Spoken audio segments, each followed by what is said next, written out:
Kali ini ada sesuatu yang sangat menarik yang akan kita kaji dari data-data statistik yang dimunculkan oleh para sejarawan tentang transformasi kehidupan masyarakat Arab pra kenabian Rasulullah Muhammad SAW dengan bandingannya setelah Nabi memberi petunjuk dengan izin Allah kepada mereka yang merubah tatanan mereka ke dalam suasana yang terabadikan pada saat ini dengan kualitas yang tidak biasa.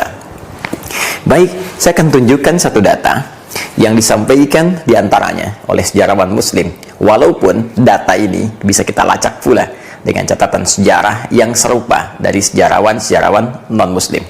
Kita ambil satu contoh kitab yang mendapat banyak pengakuan kekinian dan menjadi rujukan pada dunia kontemporer saat ini, khususnya tentang sejarah kehidupan dan tugas-tugas Nabi sejak itu dimulai sampai dengan beliau wafat dan perkembangannya sampai kekinian. Kitab Ar-Rahiqul Makhtum karya Syekh Safir Rahman Al-Mubarak Furi memberikan satu gambaran kepada kita tentang karakteristik sosial kehidupan masyarakat Arab pra-Islam sebelum diutusnya Rasulullah Sallallahu Alaihi Wasallam.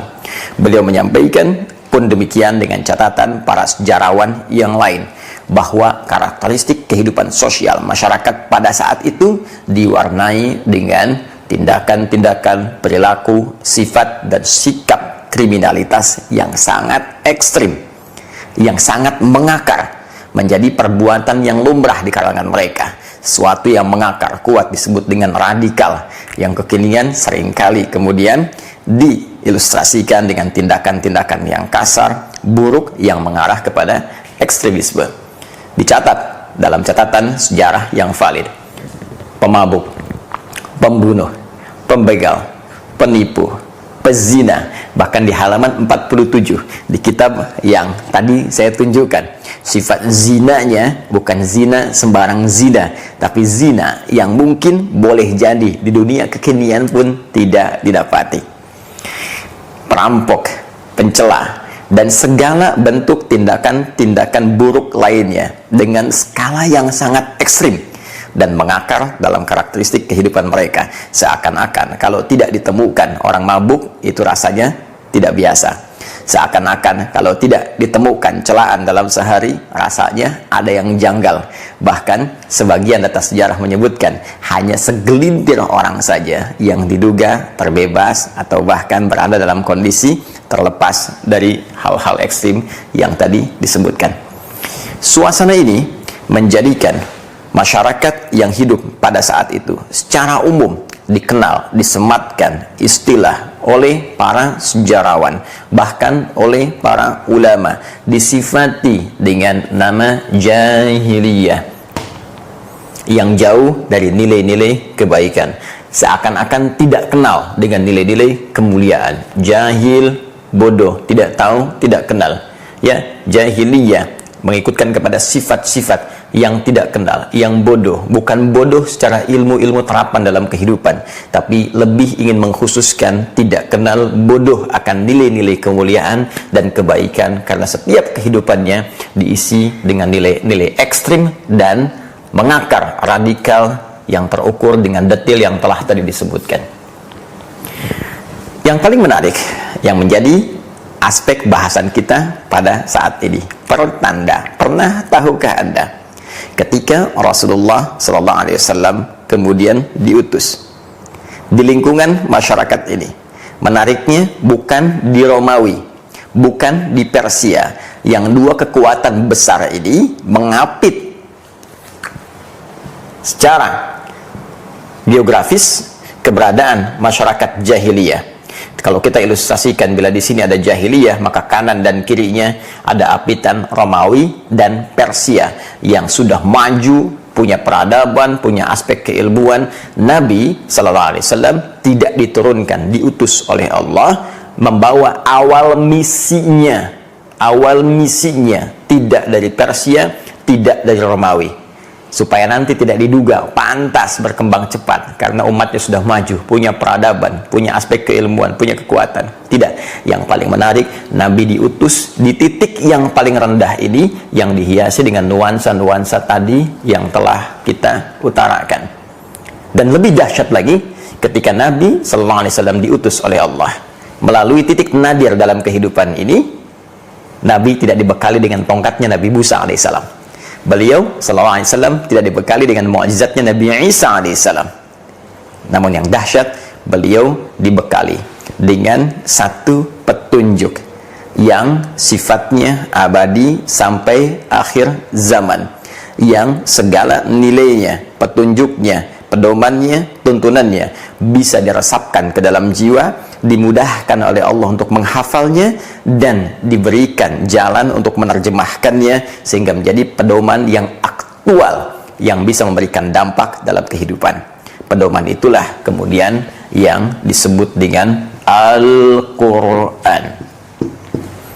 Tepat di bulan Ramadan, di hari Jumat, Allah memberikan pembuka dari Al-Quran, wahyu yang akan mengubah tatanan kehidupan masyarakat jahiliyah dan mentransformasikan mereka menjadi khairu ummah.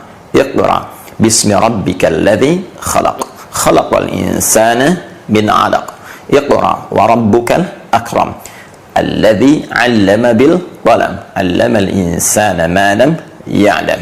Syahrul Ramadan alladzi unzila fihi al-Qur'an hudan lin-nas wa bayyinatin minal huda wal furqan. Al-ayah.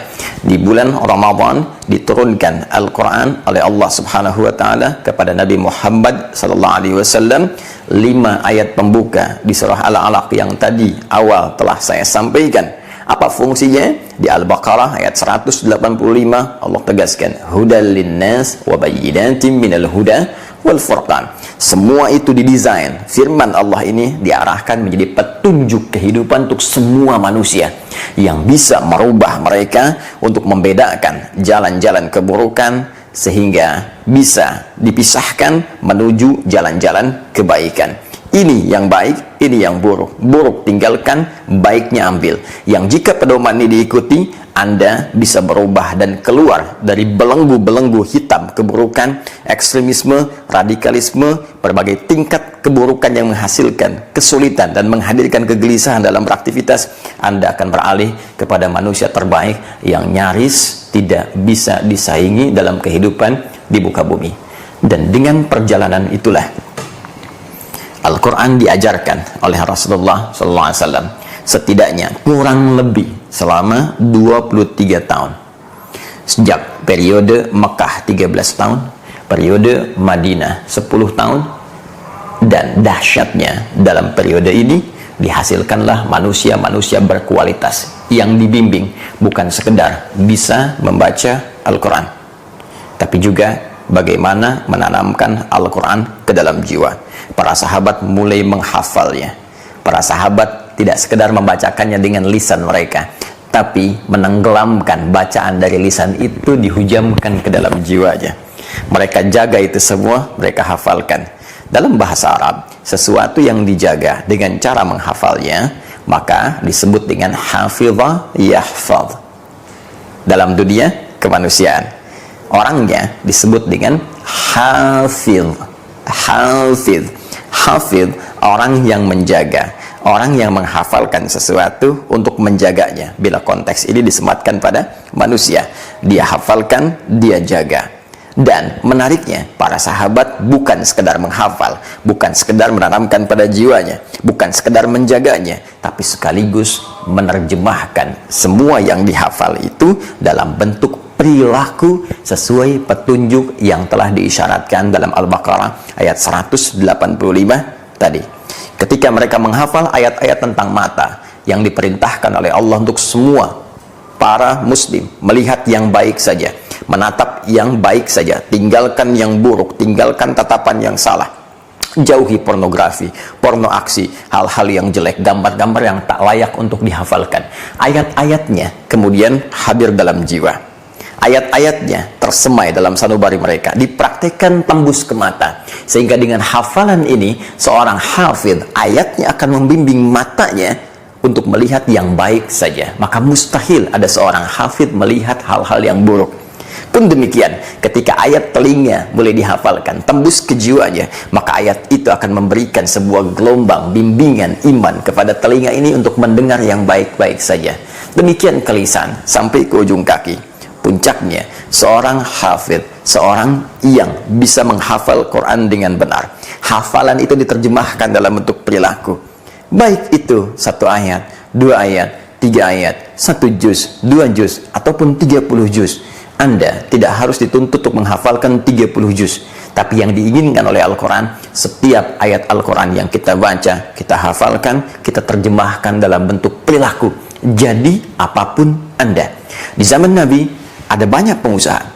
Setipe Abu Bakar As-Siddiq, Uthman bin Affan, Abdurrahman bin Auf radhiyallahu ta'ala anhum jami'an. Semuanya berusaha menghafal Al-Quran, menjadi hufadz, menjadi hafidh, dan menerjemahkan hafalan itu dalam bentuk perilaku. Apa yang terjadi?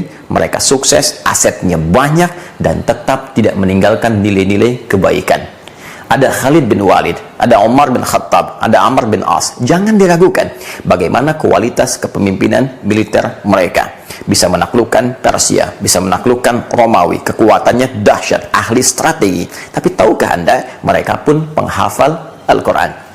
Ada dosen, pengajar, ahli ilmu seperti Ali bin Abi Thalib, Abu Hurairah. Jangan diragukan bagaimana dahsyatnya keilmuan mereka, tapi mereka pun hafidh. Ada arsitek seperti Salman Al-Farisi. Jangan diragukan bagaimana arsitektur beliau ketika membentengi kota Madinah dengan membuat parit-parit itu, yang sekarang kemudian namanya bahkan dikenang dan diabadikan dengan nama-nama tertentu, bahkan menjadi nama masjid dari sebuah kampus yang sangat fenomenal, bahkan menjadi inspirasi dari satu bagian-bagian institusi dengan namanya untuk menunjuk keilmuannya, kedahsyatannya. Tapi jangan pernah Anda lupa, pernah tahukah Anda bahwa mereka semua ahli Al-Quran, mereka semua hafidh, dan yang paling dahsyat, sampai sekarang namanya abadi, sejarahnya enak dilihat, tampilannya nyaman diamati. Dalam bahasa singkat, mereka good looking, hafidh good looking, and they are not radical. Mereka bukan golongan radikal, mereka bukan golongan ekstrem, dan mereka mampu bertransformasi menjadi pribadi hebat yang berkontribusi dalam membangun kehidupan di tempat yang mereka pijak. Jangan pernah lupa bahwa di antara mereka menyebar ke seantero bumi. Ada yang sampai kemudian ke wilayah Asia jauh, sampai ke timur, bahkan ke Nusantara, bahkan ada yang sampai ke Cina, ada yang sampai ke Afrika, ada yang sampai ke Eropa. Semua sejarah membuktikan setiap langkah dan tinggal mereka selalu memberikan kontribusi positif di tempat mereka hadir.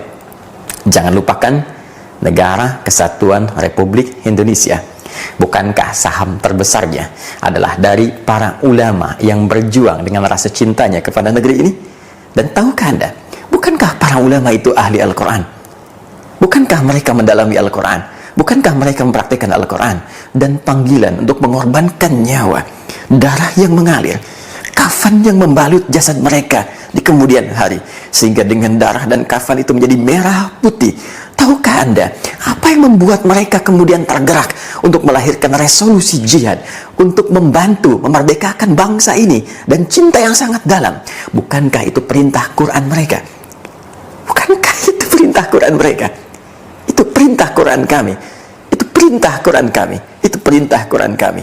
Dan perintah Quran ketika sampai kepada jiwa, kita jaga, kita terjemahkan, itulah hafidh. Kapan kemudian keadaan boleh berubah? Kapan kemudian ekstremisme mulai muncul? Kapan kemudian radikalisme mulai tampak dalam kehidupan? Yang paling mudah untuk diamati, semua itu terjadi ternyata ketika nilai-nilai Al-Quran semakin ditinggalkan. Jika Anda membaca Quran dengan benar, tunjukkan kepada saya di titik mana Anda temukan kekerasan dalam Al-Quran, di titik mana Anda temukan bimbingan ekstremisme dalam Al-Quran, di titik mana Anda temukan keburukan dalam Al-Quran. Jangankan tindakan yang sangat kasar, untuk melihat yang tak baik saja tidak diperkenankan. Maka Anda bisa bayangkan, jika pejabat ini hafidh, dia akan mustahil melihat catatan-catatan yang salah. melihat angka-angka yang keliru, untuk lihat proyek yang salah saja tak mampu, apalagi menggerakkan tanda tangannya untuk bisa menitikan catatan jemarinya membuat sesuatu yang salah. Jemari orang yang sholat, telunjuk orang tahiyat mustahil dipakai berbuat maksiat. Bukankah saat sholat itu Anda sedang meniti menjadi hafid? Bukankah Anda menghafal Al-Fatihah? Bukankah Anda menghafal beberapa surah dalam Al-Quran? Bukankah Anda menghafal beberapa doa yang Anda bacakan dalam sholat? Kalau Anda memang sholat, Anda menjadi hafid yang sesungguhnya, maka Anda akan menjadi pribadi mulia. Karena itulah ketika kita sholat, Allah memberikan statement, jika sholat Anda benar, inna sholata tanha anil fahsya wal munkar. Sungguh, sholat yang benar ditunaikan akan mencegah dari segala perbuatan buruk yang mungkin tampil dari pribadi seseorang. Apalagi itu menjadi ekstrim, bahkan radikal.